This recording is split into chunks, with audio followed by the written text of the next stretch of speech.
Okay, so may M na tayo, may P din, pwede na tayo mag-solve ng E prime, no? Ay, actually, meron pa pala, no? So, try to solve the I sub C. Yan. Na ano ko na to, no? At actually, na-elaborate na natin din to. Ulitin lang natin.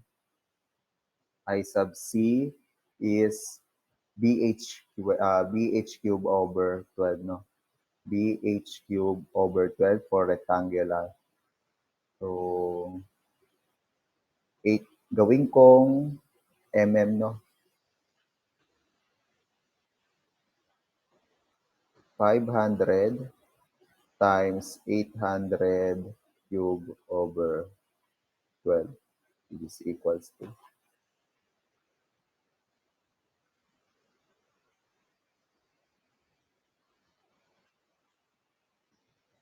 So 2.13 times 10 raised to 10. Okay, so tapos na to. P over A so, plus PE prime. So solve naman natin yung E prime, which is equals to, again, nandito, M over P minus E. Ang M natin is 117.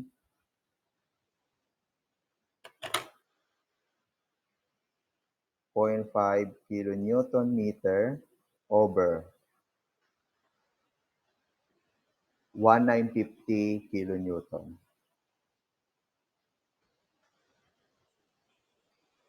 So, i-multiply natin to ng 1,000, no? Dahil unang-una sa lahat, kung makikita ninyo yung unit nila, unit ni moment is kilonewton meter and kilonewton daw. So, matitira is meter. So, i-multiply mo ng 1,000 for mm dahil mm itong millimeters tong unit ng ating eccentricity, which is negative 250. By the way, assume natin na na above. By the way, ina-assume natin to na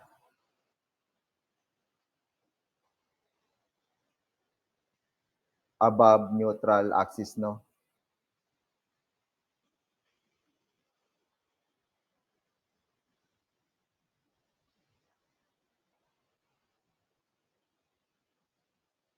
So, ganyan. Ito yung A natin.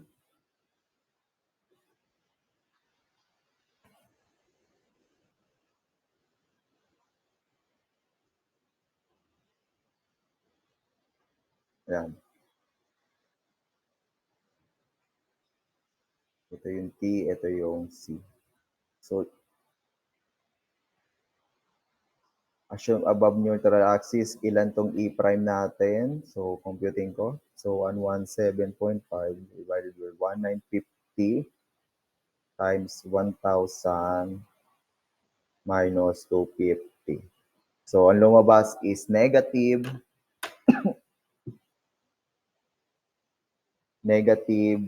189.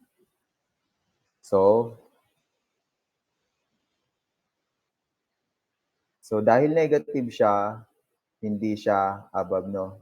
Not above to.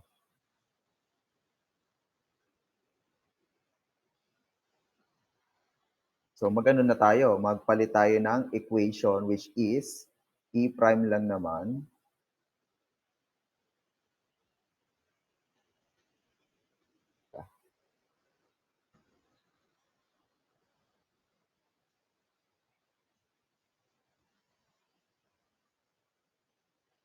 So E prime is equals to E minus M over P, which is equals to,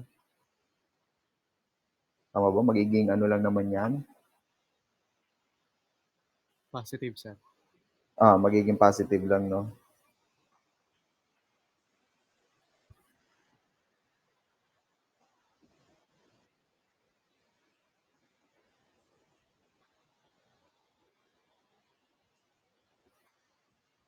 Um, 189 ka 70 M. below.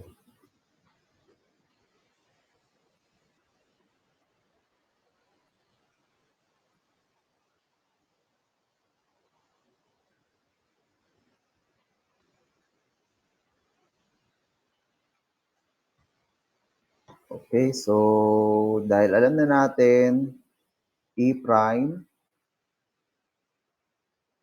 E prime, Ft tayo, F sub t, stress coming from top part, negative P over A, which is negative 1950 kilonewton over times 1,000 tayo, times 500 mm, times 800 mm. Kapag top ulit is tension, no? Or compression.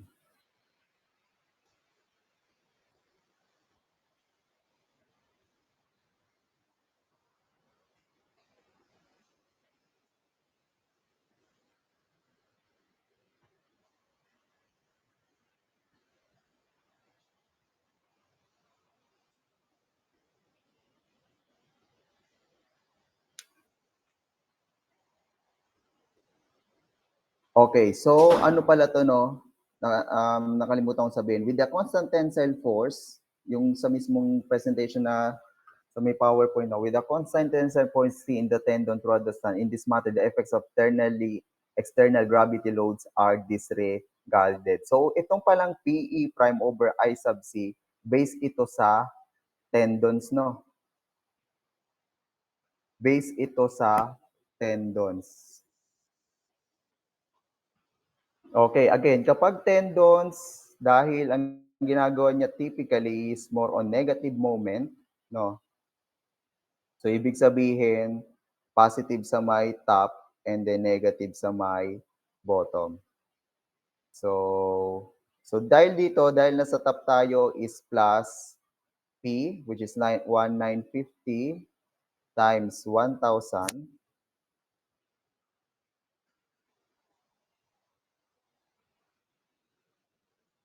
times 1,000 times E prime, which is 1950, 189.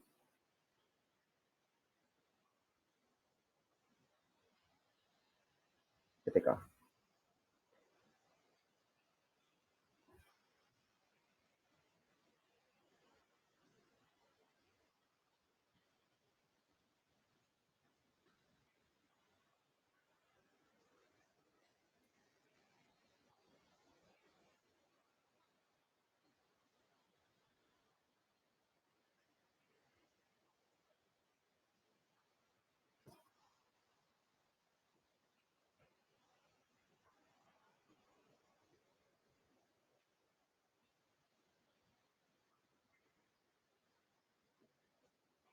Okay, teka. So, wrong info pala ako, no? Raw info. So, teka, ibalik ko lang sa slides muna, no?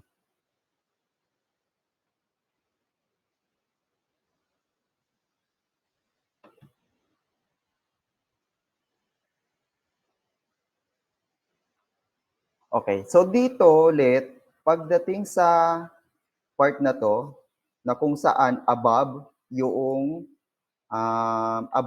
centroidal axis, no? Yung ating A. So, ang ibig sabihin nito, medyo kalakihan yung moment coming from external loads. At tingin din natin pagdating sa makikita din natin na dahil lamang ito si moment external load, mas malaki siya saan? Sa mismong stress coming from yung mismong tendons ng yung flexural stress niya. So, ibig sabihin, pagdating sa case 1, ang overall outcome nito is positive bending, no? Kasi lamang si external loads. 'no? Dahil, if ever na ano ulit 'no, nag-compute na kayo for E prime at nakita ninyo na above, ano, na nasa case 1 kayo, ibig sabihin lumamang yung moment of external loads, kaya parang positive bending yung naging outcome coming from that section. So, ibig sabihin sa may top niya is compression, which is negative and positive for tension. Meanwhile naman dito, sa may pangalawa, so dahil relatively low lang naman yung moment coming from external load, which is itong M, kesa dito sa may flexural, 'no, flexural coming from movement tapos flexural coming from tendons, ang outcome pa rin niya is parang paganyan,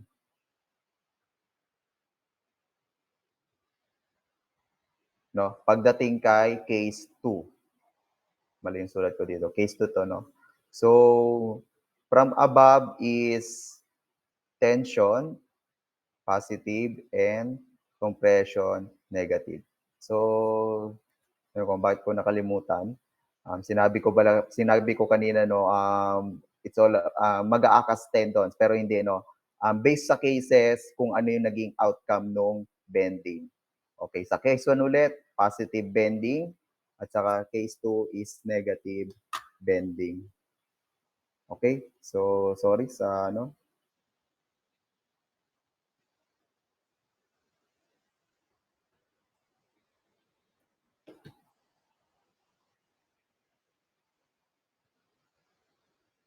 Okay, so balik tayo na positive sa may top at negative sa may bottom. So, I over C is 2.13 times 10 raised to 10. PEC. Ito ay mm to the fourth by the way. No? Teka, ba't may mm to? Kilo Newton. So, yung result dito, magiging MPa, no?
Teka,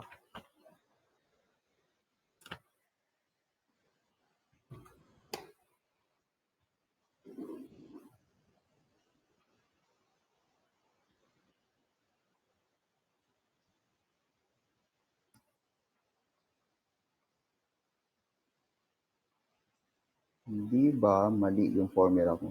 So, PE prime.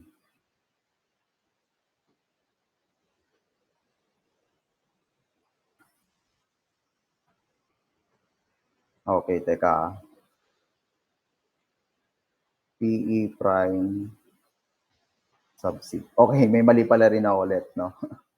Tensya na. Hindi ko na na-review kasi ito eh. So, ito palang si PE prime, instead na PE prime pala, PE prime C. No? So, parang PEC over I sub C, no? Ito yung ang flexural stress coming from tendons. Kung ikukumpara natin to kay basic concept method. Pero parang ang nangyari, naipag-plus na pala sila. So, nakalimutan ko pala 'tong si C, 'no? Mali pala yung nasa slide ko. Okay, ayusin ko na lang, 'no? So, pagdating kay PEC, madadagdagan 'to ng C, which is, by the way,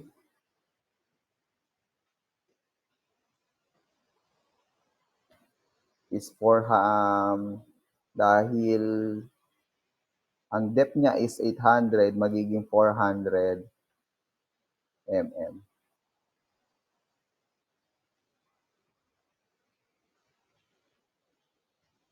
This is 400 mm.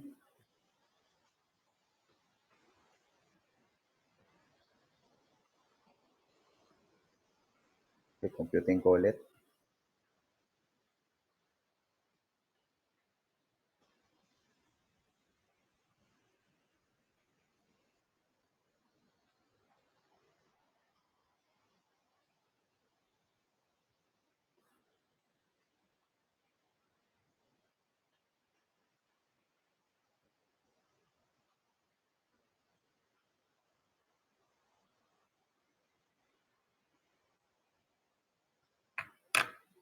Okay, meron tayong 2.07 megapascal. Dahil positive, so ibig sabihin tension, no?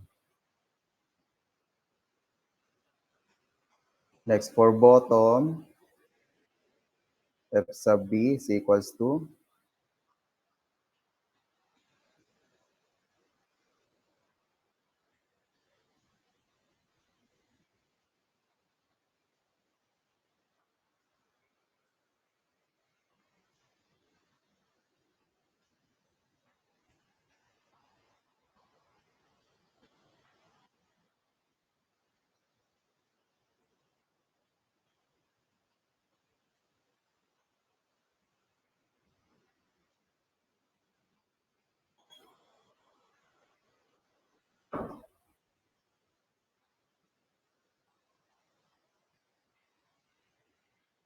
yan. So, negative na yan pareho.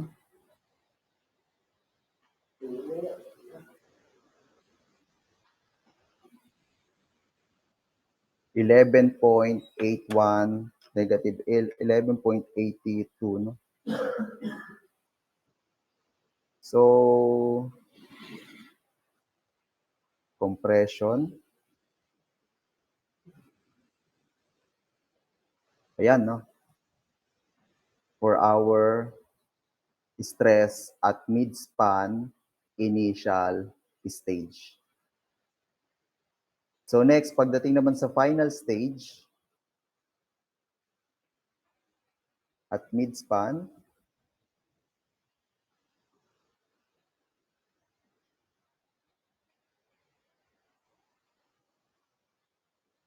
paano nga ulit yon? So, yung ano natin, yung pre-stress natin, mag-occur na yung kanyang pre-stress loss. No? And then of course, sa final din, mag-occur na din yung kanyang service loads. Isasama na siya sa mismong external load niya. No? Along with unit weight ng ating concrete.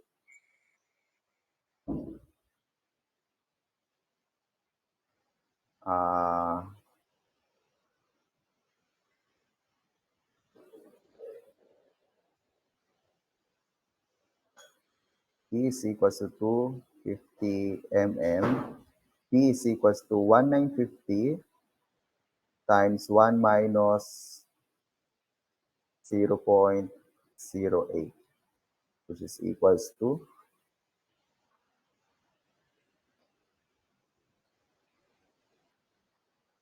1794 kilonewton. And then yung moment na lang yung poproblemahin na lang din natin, no?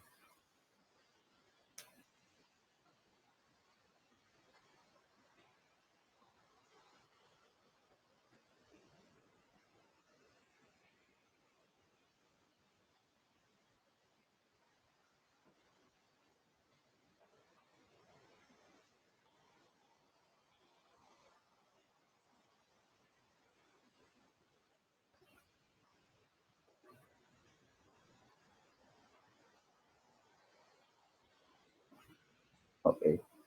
So,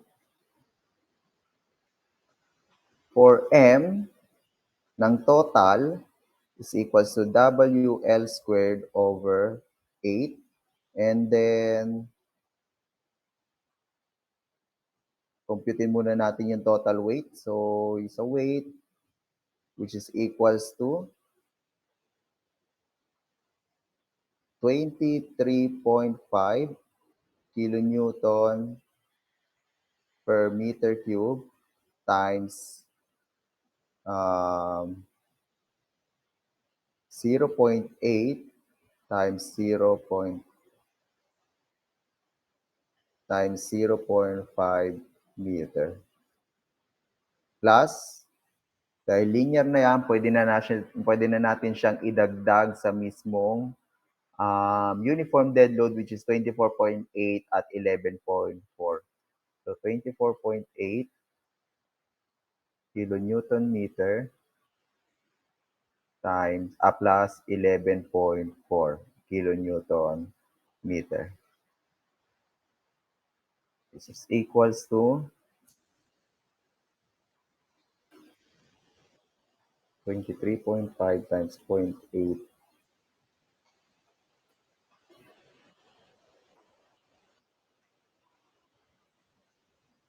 45.6 kilonewton.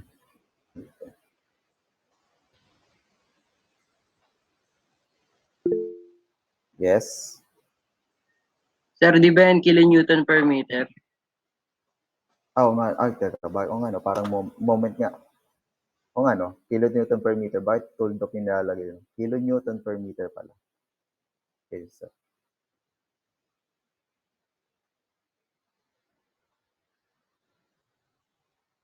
So, 45.6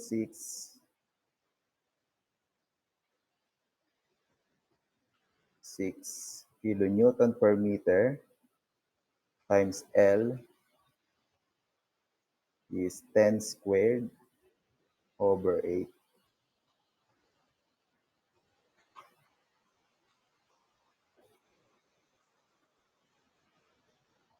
570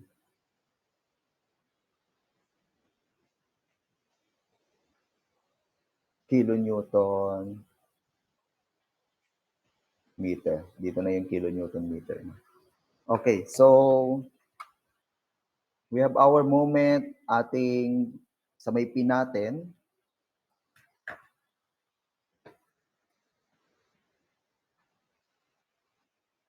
.570 kilonewton. So let's solve for E prime, no? I-assume natin ulit na above to, no?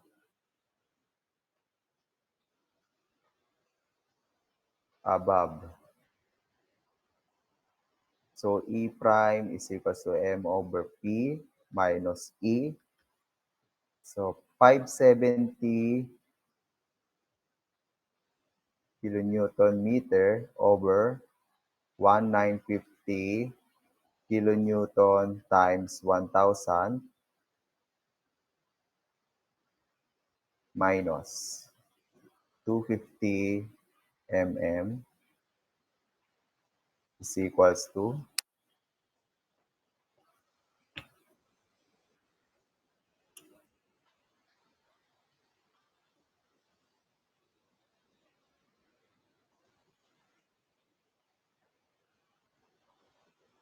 1,000 times 1,000 minus 250 is 42.31, 42.31 mm. Okay, so tama na above siya, no, dahil positive siya. And then next,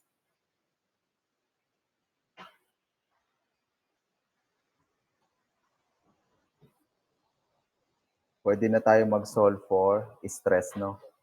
F sub t is equals to P over A 17, ano ba yun?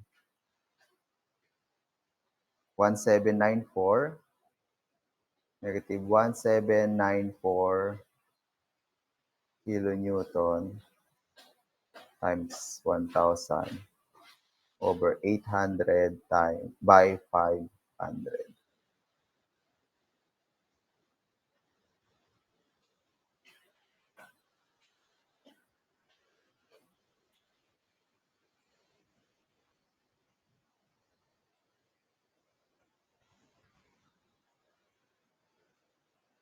So, again,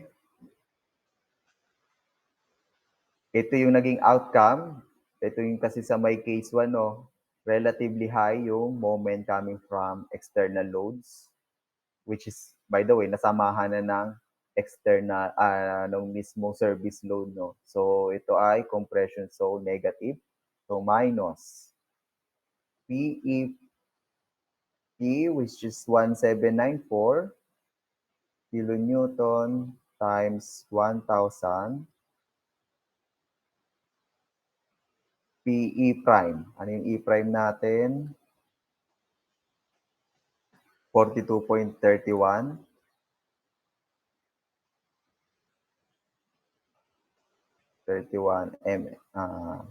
mm times yung C natin, which is 400 over 2.13 times 10 raised to 10. So, ilan to?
Teka, parang may mali.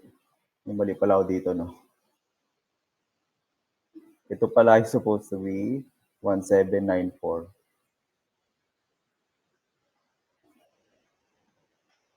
Dami kong mali ngayon, ah. So, 570 over 1794 kilonewton. So, hindi pala tumutugba sa kodigo ko.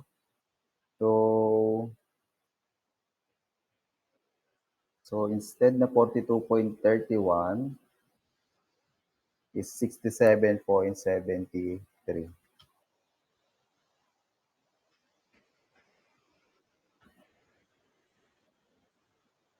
67.73. So, double check ko.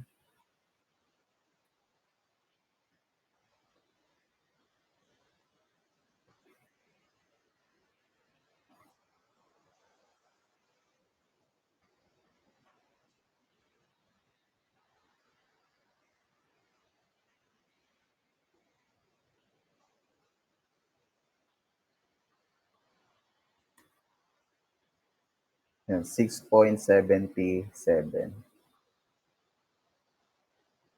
MPa negative. So, compression. No? So, F sub B is equals to, same din,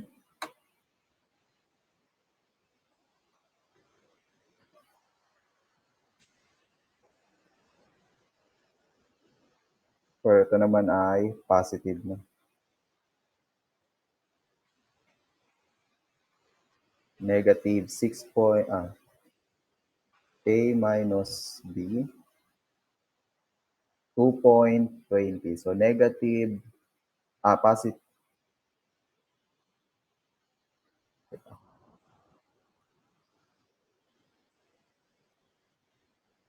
negative 2 point, what negative to?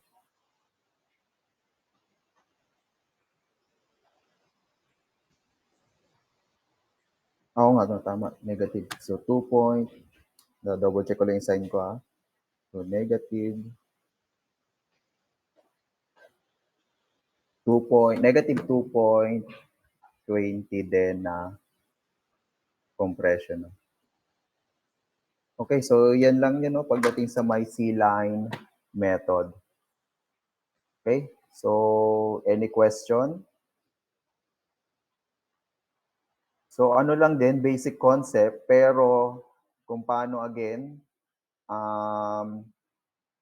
in-establish, no, yung computation pagdating sa flexure, which is ibang ibang method yung ginamit. Okay, so I think alam niyo na yung sa may sa may support, no? Gayahin niyo lang yung parang natin, yung way kung paano natin ay yung natin yung understanding din natin sa basic concept, no? So, let's say for example, pagdating sa may E prime minus M, meron bang moment sa may sa may support, which is, by the way, support natin is inch lang. So, 0 over P minus eccentricity. Meron ba? O, so, pag wala, edi 0 din. So, ang E prime mo is 0. And then, ang makakamot nyo lang na solution, mismong ito lang, no? Wala na itong part na to. Bali, ito lang. For FT and FB. Okay, so let's proceed with our next method. Load balancing method, no?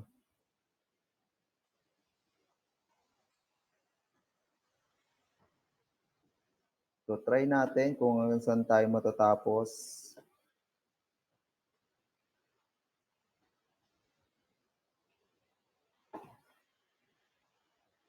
Okay, for load balancing method, ensure that pre-stressing forces counteract external bending moments and shear forces. Okay, so key concept, balance external moment from pre-stressing with external moment from loads. This reduce internal stresses and deflection in the concrete. Ito naman, parang iintindihin mo yung pre-stress, yung pre-stress yung parang pre-stress, yung flexural stress coming from pre-stressing, no? Yung kanyang galing sa may tendons, parang mo siya, no? Gagawin mo siya as types of load, no? Instead na mo na lang siya, kukumpute mo na ng rekta, ang gagawin mo, parang yung concept ng mismong pre-stressing sa may tendons, magiging siya, load, no? Pwede rin siyang maging, let's say for example, ita-transform mo siya as, uniform load, pwede mo siyang transform as point load.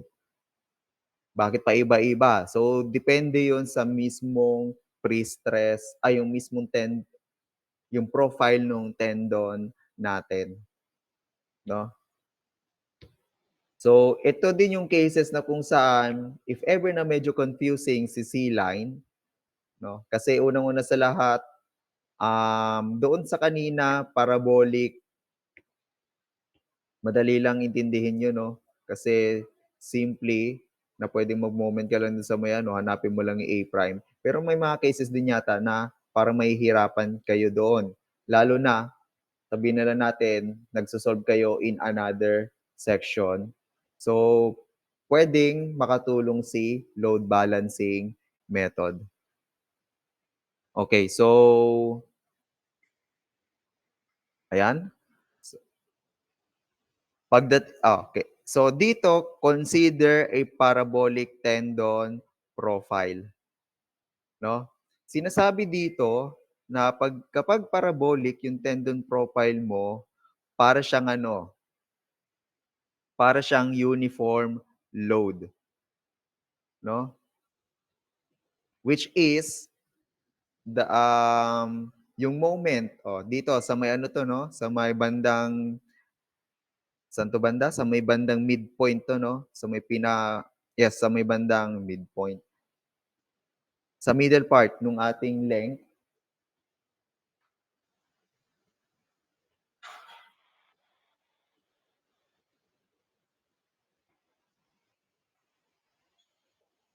So, sa mid part nung ating span, so WL squared over 8, 'no? Kapag uniform load, which is equals to P times E. By the way, yung WL squared moment coming from um, parabolic tendon profile, which is kinonvert mo as uniform loads based doon sa based doon yun sa ano no, sa theory na na-come up nila. Again, pag parabolic, para siyang uniform load. So ang mangyayari, imbis na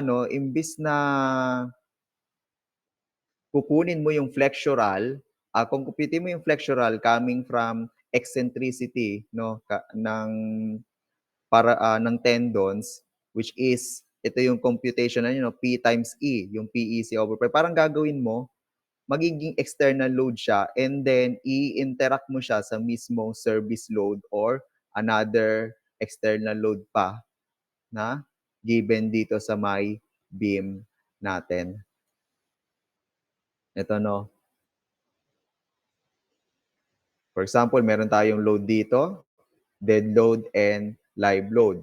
Ito naman yung load balancing or kaya parang yung kinonvert nyo into parang how you visual load coming from tendons, which is uniform load, and then computin nyo muna yung parang interaction nitong dalawa, and then yun na yung mismong pinaka-flexural stress coming from any section. Okay, so hindi pa rin naman mawawala yung compressive part ng mismong pre-stress tendon natin. Okay, since ang tanong ngayon, paano natin malalaman yung conversion from this to dito, no? Ngayon, meron tayong sample dito again, for parabolic nagiging uniform load, which is ang uniform load dapat merong linear load na value. Ang tanong, ilan to? Itong WB na to. So, ito lang naman yung formula, no? WB is equals to PE over L squared. Coming from this equation din, no? Ito, yung W, L squared over 8, which is equals to P times E. No, yung moment coming from eccentricity ng tendons. Ngayon, mahanap mo yung W, sub B na to. O yung uniform load coming from parabolic tendon profile. PE over L squared. And then, kapag nahanap mo yung EW sub B, ayan, pwede ka na mag-compute ng kabuuan nito. And then, mahanap mo na din yung stress. No?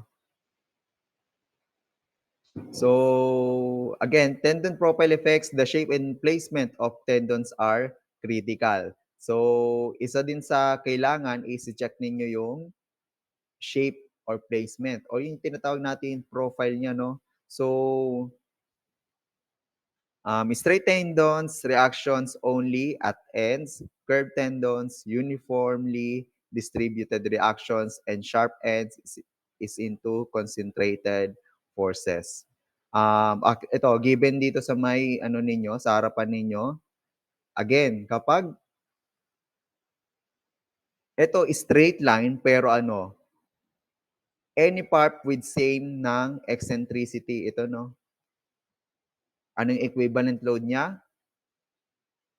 Simply PE, which is magkakaroon ng moment sa bawat same moment sa any part lang nung section nung sa may section nung ating member. What if naman kapag ganito, no? Ano yung pwede nating try? Parang triangular, no? So, sa dulo, sa may support, 0 eccentricity, and then merong eccentricity part sa mismo, yung eccentricity sa mid part, no? But, instead na parabolic, parang medyo triangular siya. So, ang ano niya, equivalent niya is ito, no? So, okay, sa may ano niya, meron siyang point load which is 4 PE over L.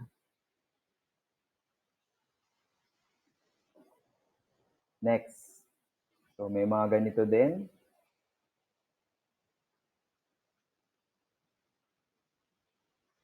So, sa letter C, deflected tendons with no end eccentricity. So, 3 PE over L. 3 PE over L. And then, dapat i-check din ninyo kung ano yung dimension din ito kasi ito sa may sharp part ng mismong tendons natin. Nandito kasi yung location ng dalawang point load natin, which is ito yun, di ba? By the way, itong 2-point load, no, ibibigay ko yung general formula nito kasi naka L over 3. Baka palitan ko to. Meron ditong another formula, no. So, if ever, ito kasi L over 3 nakalagay dito, pwede kasing pagpalitin pa yung dimension niya. Pwedeng, let's say, itong portion na to, hindi thirds, no? More on, sabihin na natin 1/4. So, medyo ano siya, no? Medyo lamang yung dimension dito between 2-point load kesa dito sa my point load to support. And then we have our also sa D, parabolic shape, draped tendons with no end eccentricity. Okay, so parabolic din, which is also W is equal to 8 PE over L squared para mahanap niyo yung uniform load coming from this, no? And then sa may compression, P cosine alpha, no? P cosine alpha. By the way, ito rin yung ano, no, ito rin yung i-take note ninyo. Itong nasa dulo na to, yung mga 3 PE over L, ito P sine A. Once na naghanap kayo ng stress din, pwede din itong masama sa part na ito.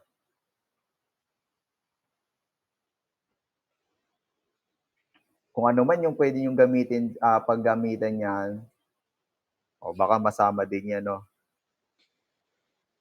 P sine sub A. Dito, ayan, 2 PE over L. Okay, so, okay. Ang general formula for load balancing method is F is equal to negative P over A plus or minus M ng ating load balancing times C over I. ito yung usapan dito, no? Si C naman kasi at si I, alam naman natin yung P over A, itong M sub U B na to. No?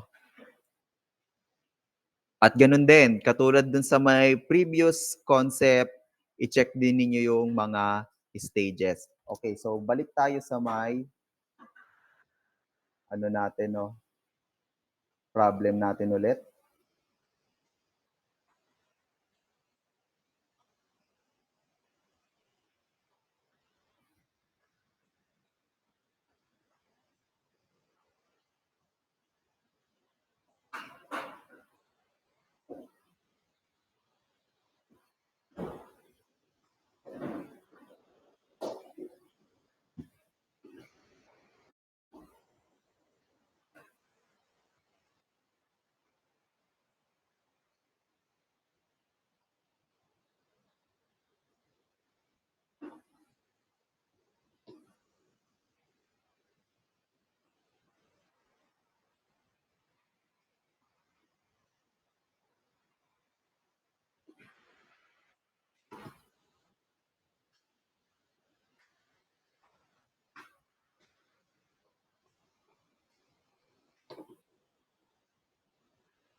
Okay, so for initial stage,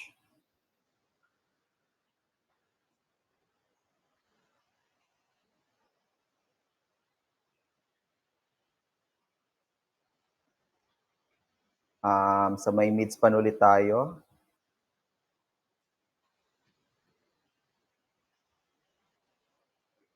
So this is going for our parameters. We have our C is equals to, teka, E muna tayo, no? E is equals to 250 again. For C is equals to 400. MC over I.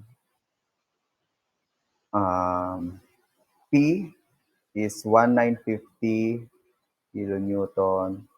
And then also yung ating M. Actually, try nga natin kung kokopya na lang natin. No?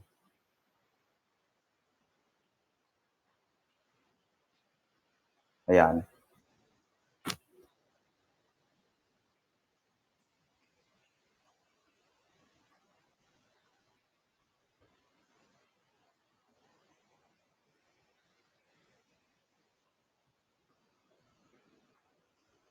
So, kinuha ko na din yung moment, no, at midspan coming from uniform load ng ating self-weight, no, which is 117.5 kilonewton meter. Kasi doon na tayo dediretso sa mismong yung load balancing, no, coming from tendons. Again, ito,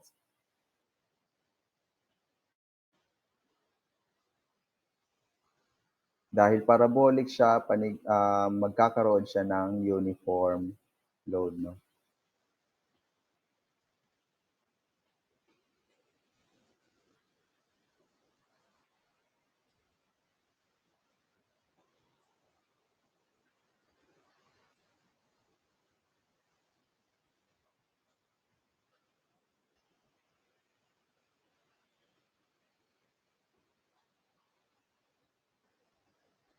Ngayon, yung WB natin, W sub B, hanapin natin din.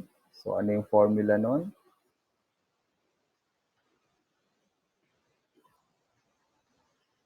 PE over L squared. PE over L squared, which is 1950 times 250 mm over 0.250 over 10 squared.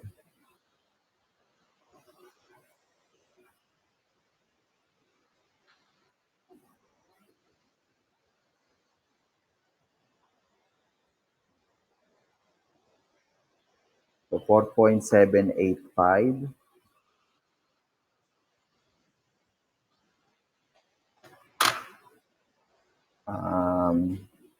kilonewton per meter.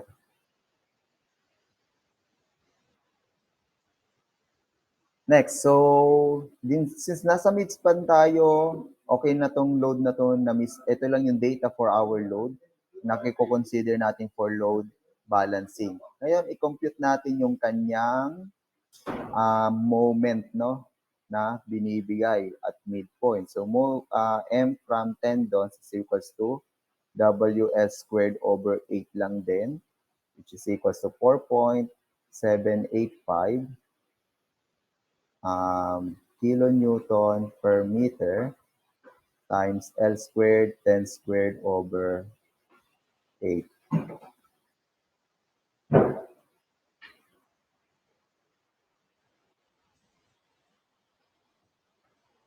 Which is 59.8125.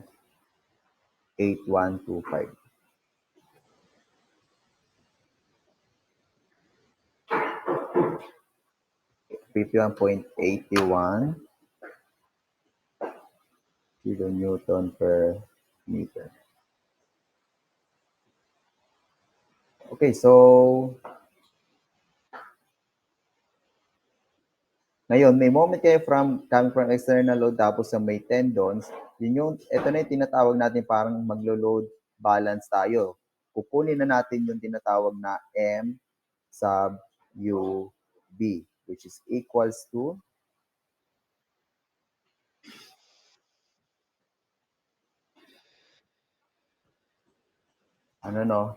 dahil, okay, so kung ang moment from self-weight, parang ganito din yung ganito yung uniform load at kabaliktaran nung sa may W sub B. So M coming from self-weight minus M sub B equals to 117.5 kilonewton meter minus 51.81 kilonewton per meter is equals to,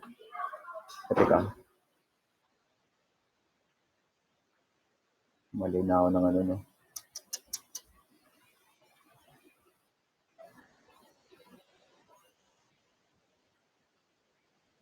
kilonewton meter.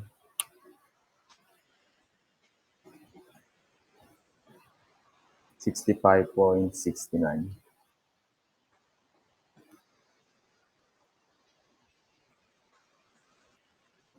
kilonewton meter. Okay, so this is for our M sub UB. And alam naman natin na kung mas malaki sa sa self weight, yes.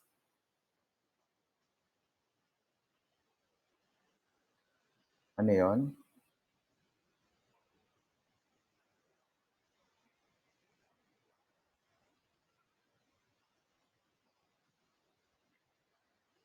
So alam naman natin yung M sub SW ay mas malaki kay W sa yung W ng self-weight, weight coming from self-weight, at saka yung W sub B, so ibig sabihin, parang siya,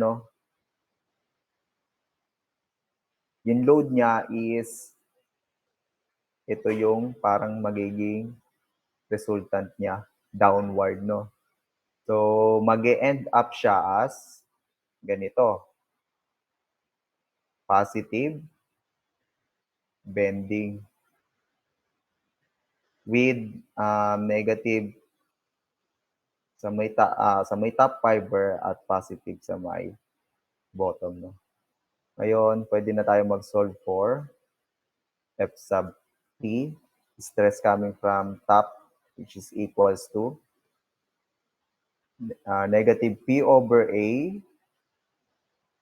minus MUB C over I, which is equals to negative 1950 times 1,000 over 800 by 500 minus yung M natin is 65.69. Hindi ko nalalagyan ng unit ha.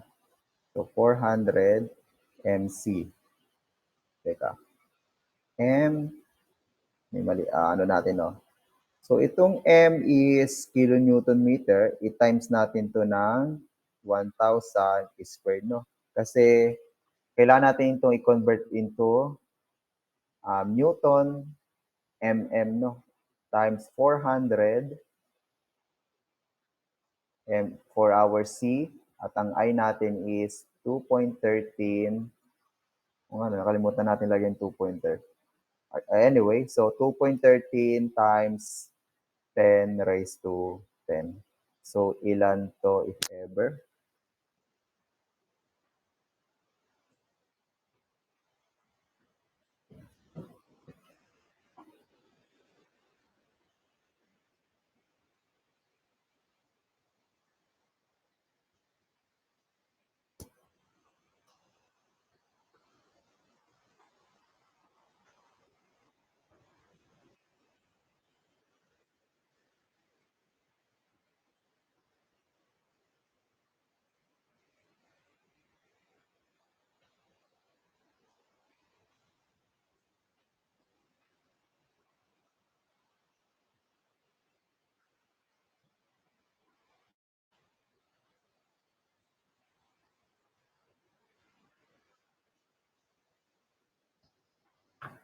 So, mali na naman ako.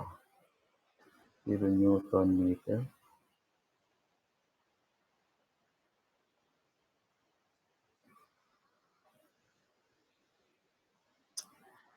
Mali yung mga ano ko, no? WL squared over 8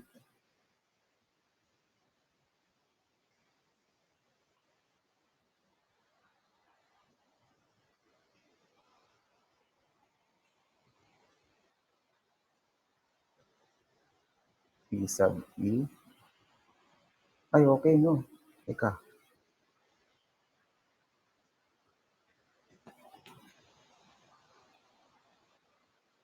W 8PE over L squared. Okay. So, itong W sub B natin, kinopya ko yung sa my slide din, which is mali na naman. Ang daming error nitong ano ko, no, slides. So, dapat 8 to, no?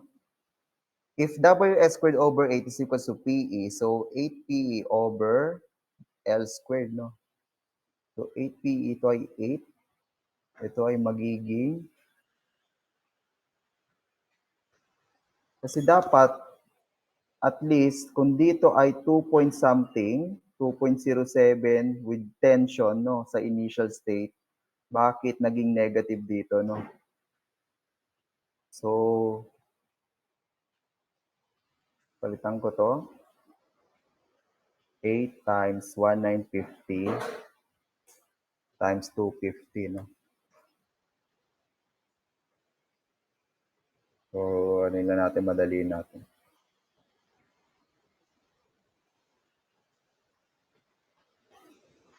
So, 39, no?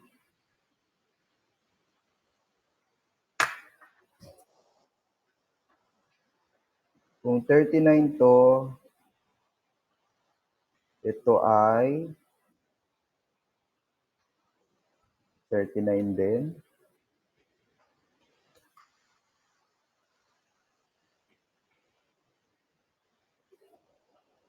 487.5.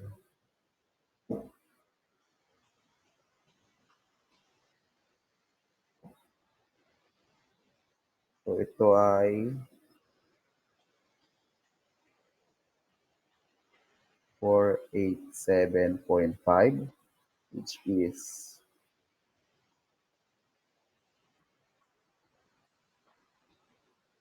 370, no? Negative 370.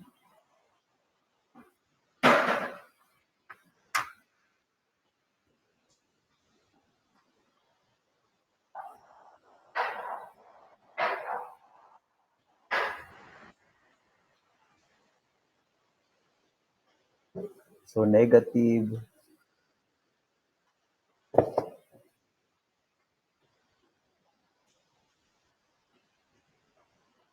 Okay, so okay, mali yung ito. So mas malaki na dito yung M sub B. So ibig sabihin, parang pinaangat na to.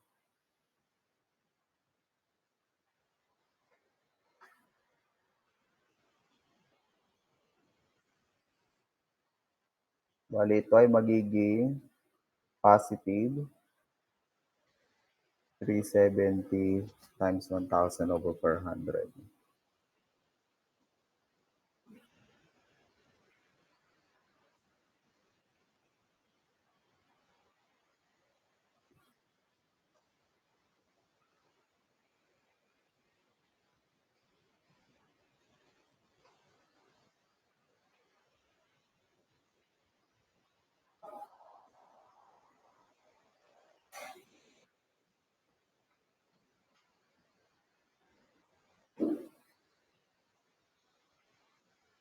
So magiging 2.07. 2.07 din mega Pascal. So tension, no? Same ba dito? Ayan. So positive din 2.7, dito din ay 2.07. Okay, so 10:30 na, no? So ituloy ko na lang to next meeting after ng quiz ninyo ng Wednesday, no? So ibali next week na to, no? Okay, so any questions so far, no? So again, dapat equal yung magiging result nilang tatlo, no?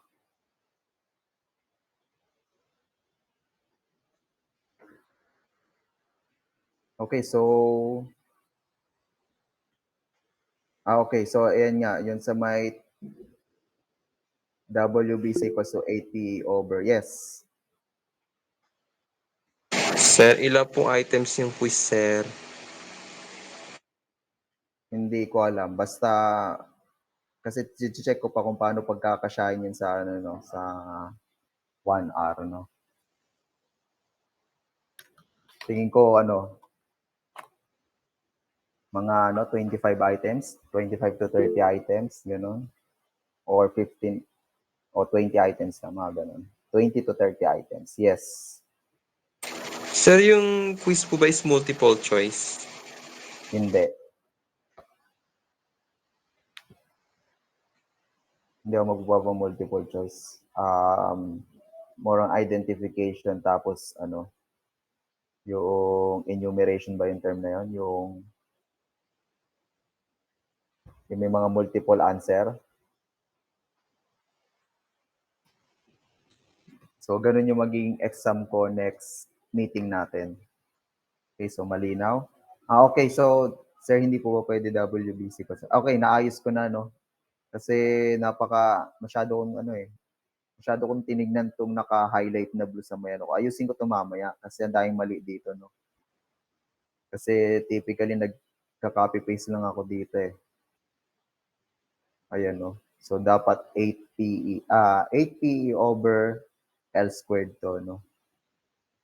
Kaya nagtaka ako bakit naging negative. At kinongclude ko na ano, no, na naging positive bending siya, no. Lumamang pa rin yung external load despite na initial state. So anyway, So, 10:30 na kailangan ko ng by the way, 71 ako, so ibig sabihin yung ibang ano dito, yung ibang section, ginamit ko din yung same link kasi sa ibang section, no? So, okay, so chat nyo na lang ako kung may further question pa kayo. So, thank you.